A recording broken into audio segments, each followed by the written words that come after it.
guys for today's video dito sa Sun Valley Subdivision. Ayan, i-rescue namin yung aming matanda dahil may tumawag sa amin guys na pasa-pasa daw yung mukha. So hindi ko pa sure kung gaano ka ano talaga, parang hinold up daw, parang hindi ko pa alam. May interview namin pag makita na namin. Napakalaking subdivision to guys, Sun Valley Subdivision. Pero bakit may mga krimen pang mangyayari dito? So puntahan namin guys kung gaano katotoo yung aking matanda na nagtitinda ng gulay dito sa loob ng subdivision. So palapit na tayo ngayon dito. Palapit na tayo sa area ng aking ante. So dito na guys, parating na kami. Ano nang nangyari sa'yo? Napikot na na imong mata. Ano nga, namalayan ko, napuro na ko dugo. Tapos?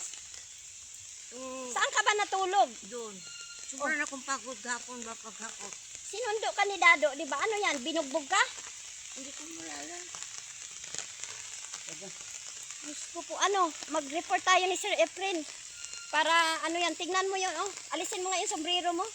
Mabuti binuhay ka pa. Diyos ko po, Panginoon. Dami kong dugo eh.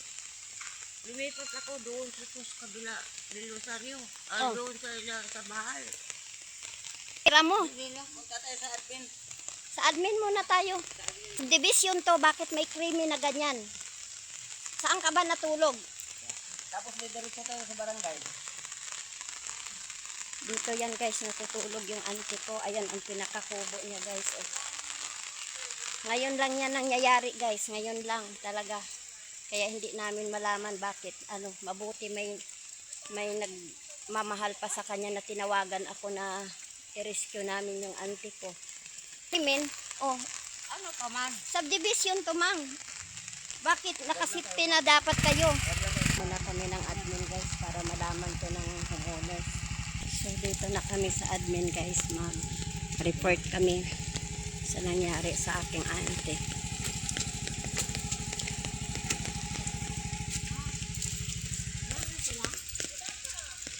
Doon muna tayo. Oras ka? Ha? Ano oras ka? Wala pang alas 8. Tingnan mo naman, Flor, yung hinold up yung matanda, oh. Ayun, oh. Tingnan mo yung mukha, oh. Kinuha lahat yung pera. Yan, oh. Grabe. Di na niya alam kasi tulog eh. Dito, dito.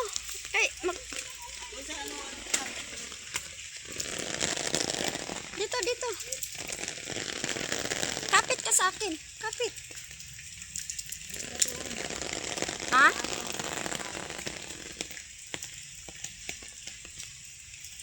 Saan tayo? Wala pang tao.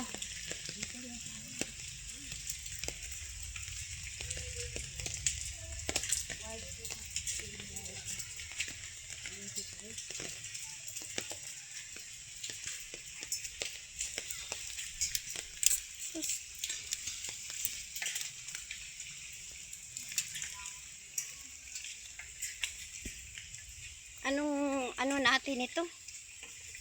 Wala pang opisina guys. So yun lang muna guys. Update ko na lang kayo the next video ko. Bye bye and God bless.